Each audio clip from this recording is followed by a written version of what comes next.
Amigos, amigas, dando continuidade às nossas reflexões de forma virtual, não podendo ainda estarmos com a frequência de corpo na nossa casa, vamos nos imaginar, nos transportar através do pensamento para a nossa casa de oração que nos acolhe, que nos envolve.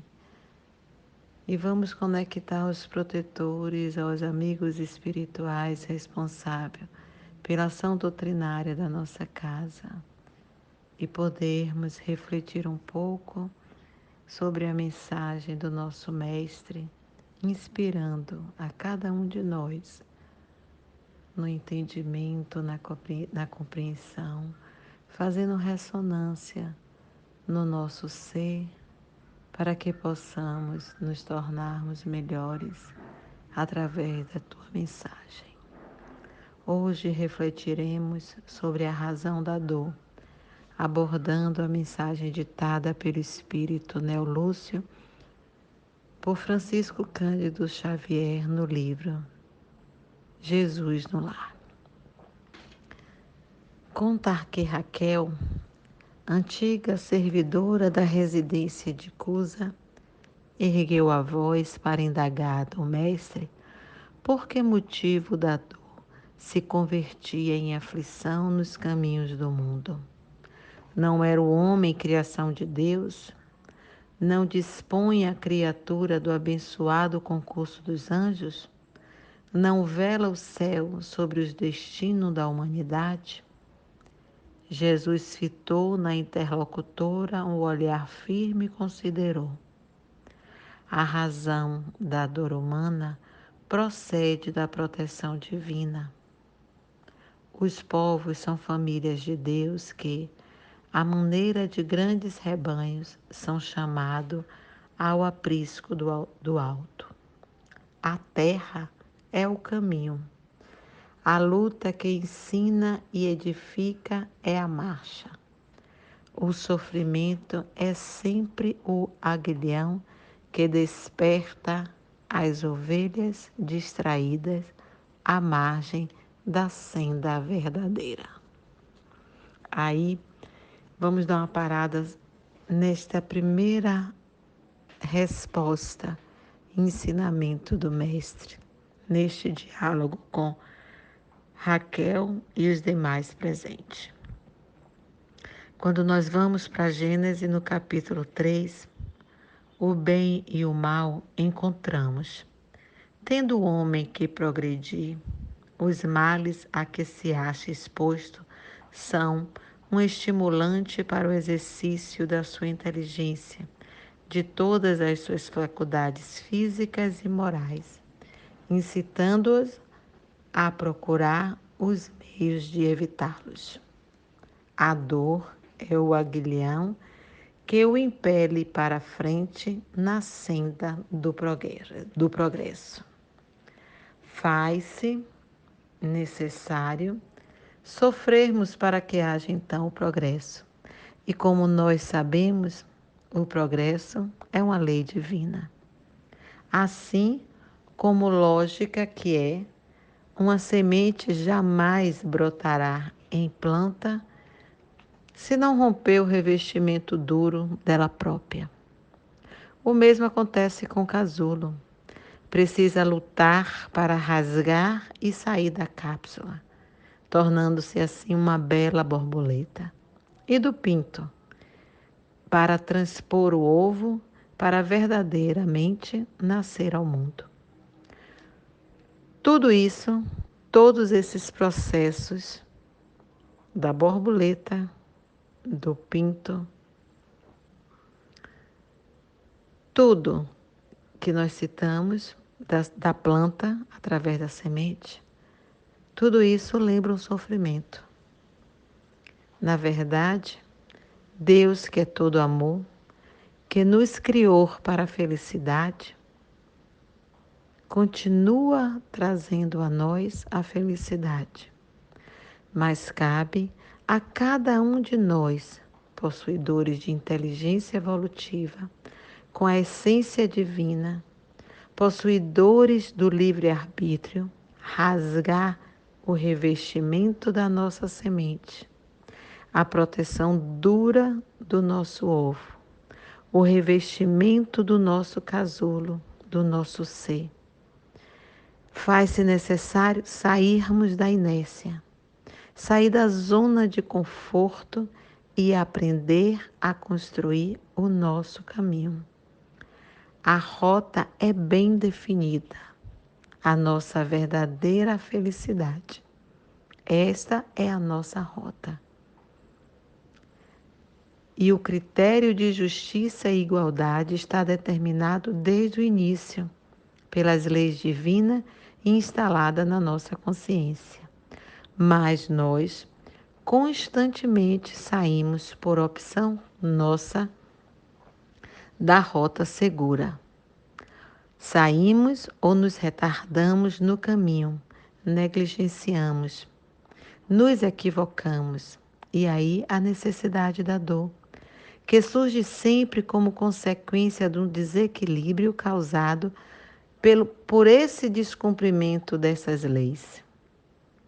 Assim, então, entendemos que a dor não é castigo, é viabilidade exclusiva à vida, cuja sua atuação visa a nossa evolução. A atuação da dor visa a nossa evolução. Vamos considerar, então, que é um valioso curso de aprimoramento para todos nós. É a nossa companheira, a lanterna constantemente acesa em noite escura, guiando-nos cada um dos nossos passos no caminho da nossa evolução. E o Espiritismo nos ensina que todos os nossos sofrimentos estão resultados à lei de ação e reação.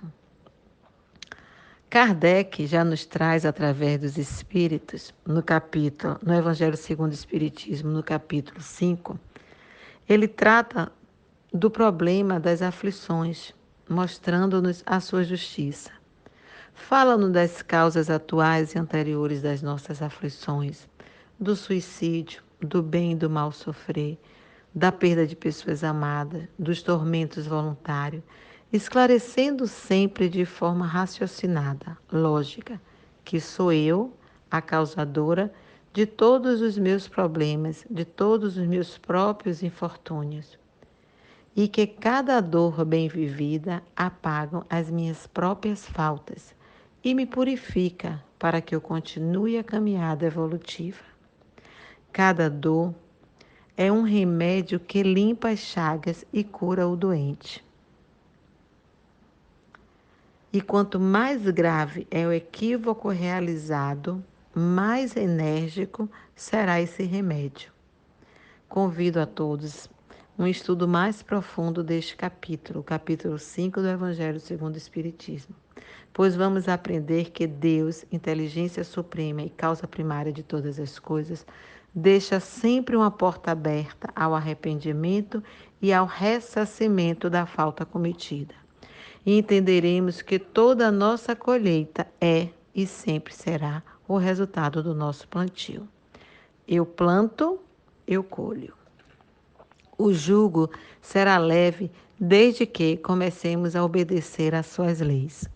Que leis? A lei maior, a lei de amor, deixada, ensinada por Jesus, quando nos fala: fazei ao próximo o que gostaria que nos fosse feito. Praticando-a, vamos potencializar as nossas virtudes de justiça, de amor e de caridade. Primeiramente com relação a Deus e, consequentemente, em relação a nós mesmos e ao nosso próximo. Vamos agora continuar com a resposta de Jesus a Raquel e aos demais. Alguns instantes se escoaram, mudos, e o mestre voltou a ponderar. O excesso de poder favorece o abuso, e a demasia de conforto não raro traz o relaxamento. E o pão que se amontoa de sobra costuma servir de posto aos vermes que se alegram no mofo. Reparando, porém, que a assembleia de amigos lhe reclamava explicação mais ampla, elucidou fraternalmente. Um anjo, por ordem do Eterno Pai, tomou à própria conta um homem comum desde o nascimento. Ensinou-lhe a alimentar, a mover membros, músculos, a sorrir, a repousar, a asilar-se nos braços maternos. Sem afastar-se do protegido dia e noite, deu as primeiras lições de palavras, em seguida orientou os impulsos novos, favorecendo-lhe o ensejo de aprender a raciocinar, a ler, escrever e a contar.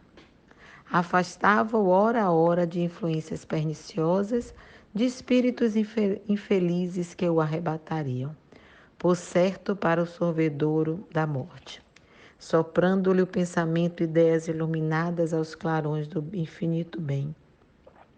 Através de 1000 modos de socorro imperceptível, garantiu a saúde e o equilíbrio do corpo. Dava-lhe medicamentos invisíveis por intermédio do ar e da água, das vestimentas e das plantas. Vezes sem conta salvou do erro, do crime, dos males sem remédio que o atormentam os pecadores. Ao amanhecer, o pajem celestial acorria atento, preparando-lhe o dia calmo e proveitoso, defendendo-lhe a respiração, a alimentação e o pensamento, vigiando-lhe os passos com amor para melhor preservar-lhe os dons. Ao anoitecer, postava-se ali à cabeceira, amparando-lhe o corpo contra o ataque dos gênios infernais, aguardando com maternal cuidado para as doces instruções espirituais no momento do sono. No transcurso da vida, guiou-lhe os ideais, auxiliou a selecionar as emoções e a situar-se em trabalho digno e respeitável. Clareou o cérebro jovem, insuflou-lhe entusiasmo santo rumo à vida superior e estimulou a formar um reino de santificação e serviço, progresso e aperfeiçoamento. O homem, todavia, que nunca se lembrava de agradecer as bênçãos que o cercava, fez-se orgulhoso e cruel diante dos interesses alheios.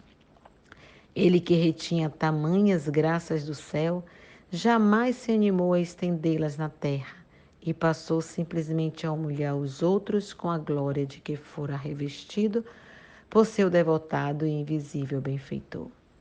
Quando experimentou o primeiro desgosto que ele mesmo provocou, menosprezando a lei de amor universal que determina a fraternidade e o respeito aos semelhantes, gesticulou, revoltado contra o céu, acusando o Supremo Senhor de injusto e indiferente. Aflito, o anjo guardião procurava levantar-lhe o ideal de bondade, quando o anjo maior se aproximou dele e ordenou que o primeiro dissabor do tutelado endurecido, por excesso de regalia, se convertesse em aflição. Rolando mentalmente de aflição em aflição, o homem começou a recolher os valores da paciência, da humildade, do amor e da paz com todos, fazendo-se então precioso colaborador do Pai na criação. Fim da historieta. Esperou Jesus que Raquel expusesse alguma dúvida, mas, emudecendo a servidora, dominada pela meditação que os ensinamentos da noite lhe sugeriam, o culto da Boa Nova foi encerrado com ardente oração de júbilo indefinível. Essa história, por si só, não precisa de muitas palavras. Compreendemos bem.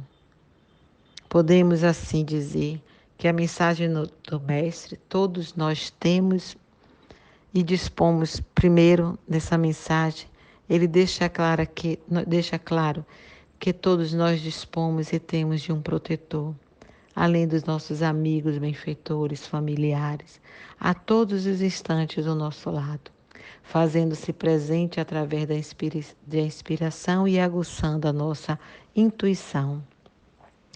Como recurso de Deus que nos é dado gratuitamente, mais necessário se torna que nos habilitemos a recebê-los. A intervenção do plano espiritual em nossa vida é contínua, mas a sintonia com que nós nos ligamos nos valores de amor é que diferencia a influência que estamos dispostos a receber. Nunca estaremos sozinhos, mas vale ressaltar que a escolha sempre será nossa de quem nos acompanhará. Já nos comprometemos por demais com as leis divinas. E mesmo assim, temos recebido muito e muito mesmo. Necessário então ficarmos atentos para perceber como temos caminhado, para que, como a mensagem do Mestre, um benfeitor maior não se aproxime do nosso protetor e ordene o dissabor a nós, que continuamos endurecidos pelo excesso de regalias, excesso de bênção que temos recebido diariamente e que não percebemos, que não agradecemos, que não damos o louvor e converta então em mais e mais aflições. Vale alertarmos que caminharmos atento nesta jornada para o desenvolvimento das virtudes, das virtudes necessárias para que possamos nos tornar seres melhores. A primeira virtude dessas que nós precisamos despertar e desenvolver é a gratidão. O reconhecimento de uma pessoa por algo ou por alguém, por um benefício, por um auxílio, por um favor, por uma bênção. Com muita frequência não percebemos as bênçãos recebidas e o tanto que temos disponível em nossas vidas para nos tornarmos pessoas melhores. Porque insistimos na conduta egoísta e orgulhosa, na imaturidade espiritual, na ignorância e na nossa própria descrença. Gratidão está vinculada diretamente à nossa capacidade de amar. E amar implica olhar além de si. É olhar à volta, perceber de que há centros de dor mais intensa que a nossa. Amor gera compreensão de que não estou só. E isso gera gratidão, ou pelo menos deveria gerar em nós gratidão. Quando somos gratos, nunca experimentamos sentimentos de decepção ou de queixa, porque nada esperamos em resposta ao que realizamos. Outra virtude necessária que se faz desenvolvermos é a resignação, como fala no Evangelho segundo o Espiritismo, no capítulo 9, é o consentimento, é o aceitamento pelo coração.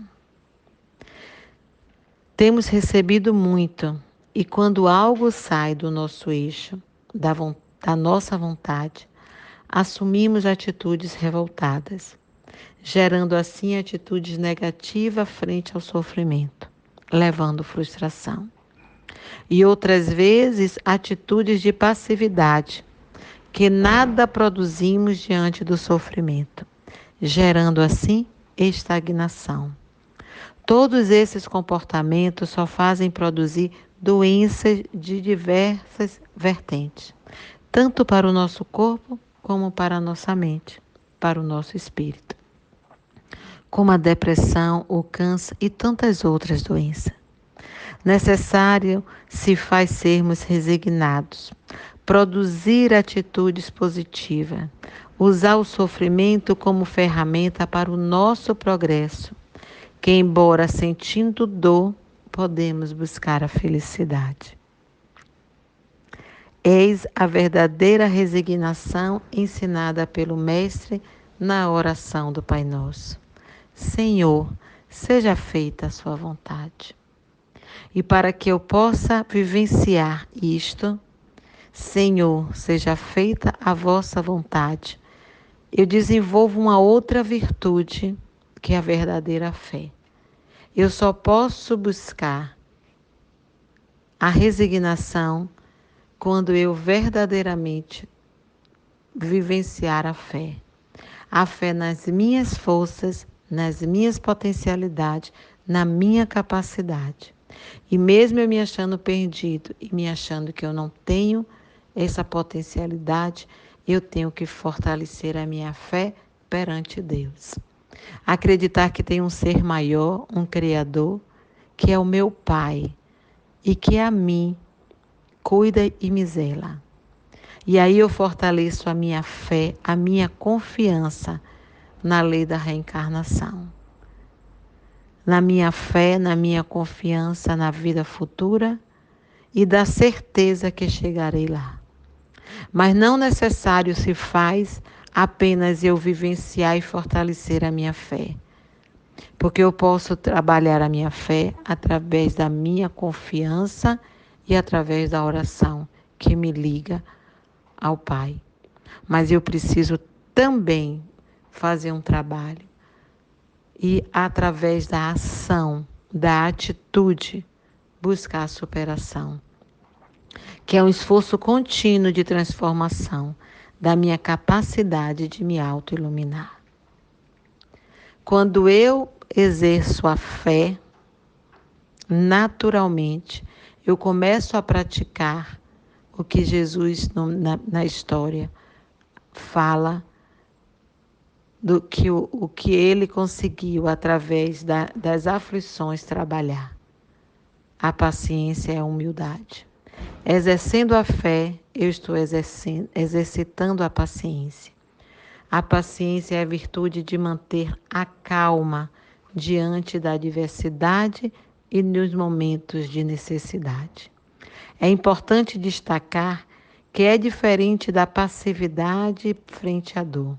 Pelo contrário, a paciência mantém a calma para encontrar soluções diante dos momentos difíceis ou, pelo menos, para evitar que as coisas piorem. Um espírito amigo nos esclarece no Evangelho segundo o Espiritismo, no capítulo 9, Bem-aventurados os mansos e o pacífico.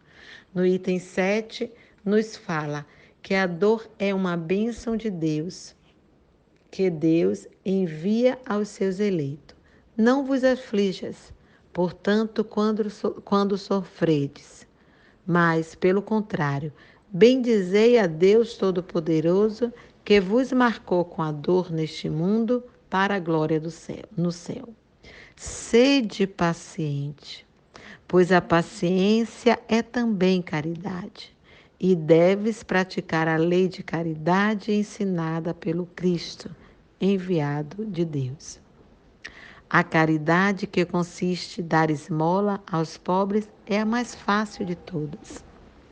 Mas há uma bem mais penosa e, consequentemente, bem mais meritória, de que é de perdoar os que Deus colocou em nosso caminho para serem os instrumentos dos nossos sofrimentos e submeterem à prova a nossa paciência. Então, a dor nos é dada, e nesta dor nós precisamos ser grato, termos resignação, aceitar a experiência com o coração, exercitar a fé, trabalhar a caridade, sendo paciente, mantendo a calma, confiando que tudo vai passar. E nessa caridade trabalhar o perdão.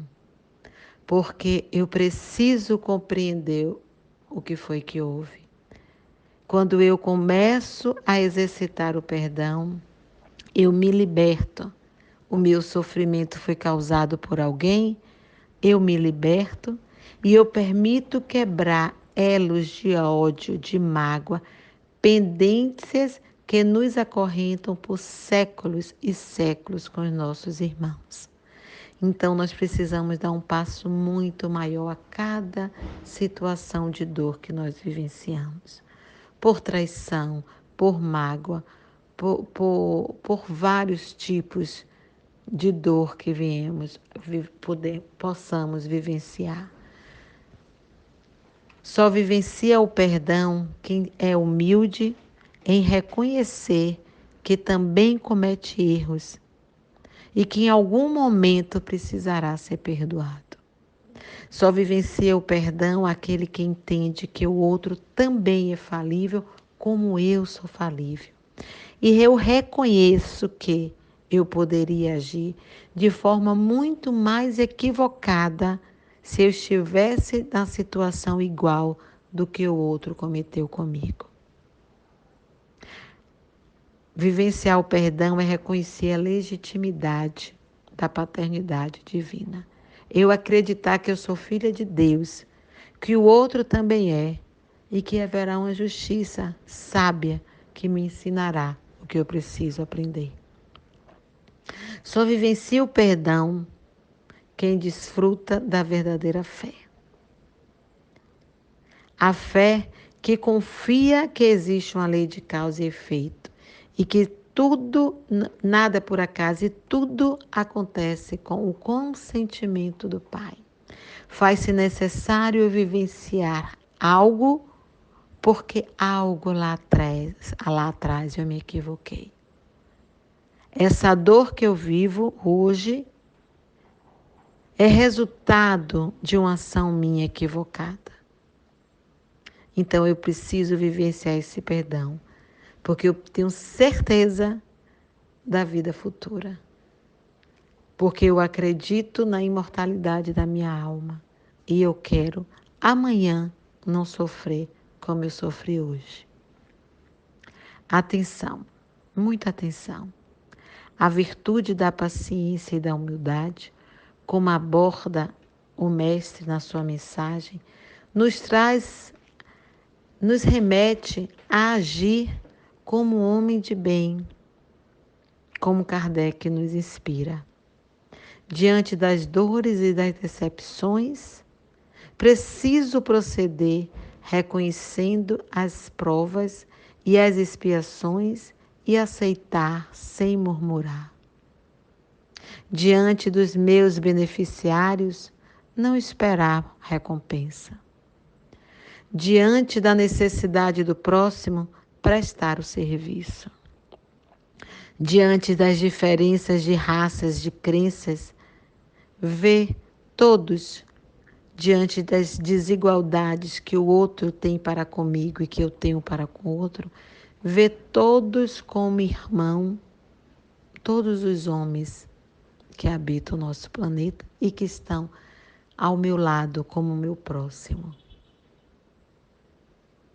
Diante das ofensas contra mim, perdoar. Diante das fraquezas alheias e dos defeitos alheios, ser indulgente. Procurar nunca evidenciar. Mas diante das minhas próprias imperfeições, diante das minhas próprias viciações, eu preciso identificá-las, estudá-las e eu preciso necessariamente combater. E diante dos meus próprios talentos, das minhas virtudes que eu já sei potencializar, eu ressaltar o proveitoso aos outros. Eu colocar o que eu já tenho de melhor a favor do meu próximo. E assim, precisamos com urgência aprender a amar, pois ainda muito equivocados, persistimos na prática de hábitos maléficos contra nós mesmos, com os nossos vícios morais e físicos, contra o nosso semelhante, por ação, muitas vezes, eu tenho um hábito, por ação prejudico o meu semelhante, ou mesmo por omissão. E hábitos contra o nosso meio, nosso planeta que nos acolhe, com a nossa conduta equivocada. No Evangelho segundo o Espiritismo, no capítulo 5, novamente, no item 13, Kardec, através dos Espíritos, nos traz: o homem pode suavizar ou aumentar o amargor de suas provas conforme o modo por que encare a vida terrena. Então, nós precisamos, de fato, encarar esta vida terrena como uma grande oportunidade de refazimento, de aprender a caminhar de forma correta, de forma consciente diante das leis divinas, que resume no ensinamento do Mestre: fazer ao outro o que eu gostaria que o outro me fizesse. A compreensão da vida espiritual alivia o sofrimento? Pergunta Kardec. E os espíritos respondem sim. Aquele que encara a vida terrena sob o prisma da vida espiritual passa a ver o sofrimento como algo passageiro e, portanto, mais suportável. A ele importa mais o futuro promissor que se avizinha. Então, precisamos buscar ser mais consciente agora para garantir farta e abundante colheita futura. Tenhamos uma atitude positiva diante da dor. Hoje faço uma avaliação de como a dor tem ocupado a minha vida, a minha existência. E qual a parcela dela atualmente ocupa a sua vida? Pequena? Grande? Insuportável? Nesta última semana, lembre-se com detalhes dos momentos de dor. Foram muitos? Foram poucos? E quantos momentos de alegria você vivenciou? E os infortúnios da última semana? Alteraram substancialmente sua caminhada até aqui? Alterarão no seu futuro? Exigirão mudança radical no seu comportamento? Precisamos tornarmos conscientes e refletir. Temos noção de que a dor impulsionou ao nosso progresso? É possível hoje eu agradecer por aquilo que, aos meus olhos, não deu certo na última semana? Ou não tem dado certo nos últimos tempos? Reconheço dentro de mim e dentro do possível que foi a melhor semana que eu poderia ter, ou foi a melhor experiência que eu vivenciei, mesmo não sendo como eu queria, e eu já consigo expressar a gratidão, entregando ao Pai o que eu estou vivenciando?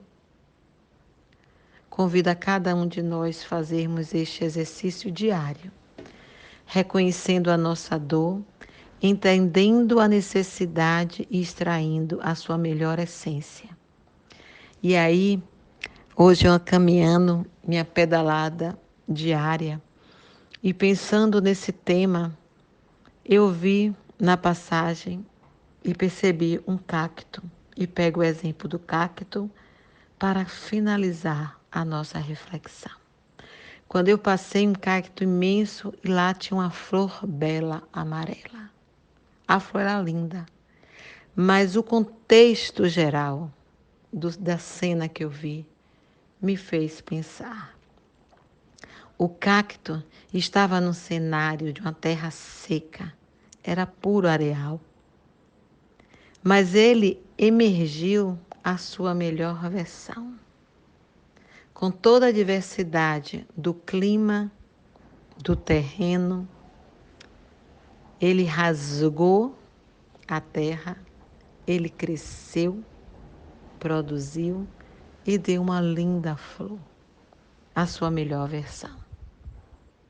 Que possamos produzir a nossa melhor versão nesta caminhada, extraindo das nossas dores o nascimento do nosso verdadeiro eu, feliz, o nosso verdadeiro eu, grato, o nosso verdadeiro eu, resignado, o nosso verdadeiro eu, confiante, o nosso verdadeiro eu, paciente, e assim o nosso verdadeiro eu, que já sabe amar.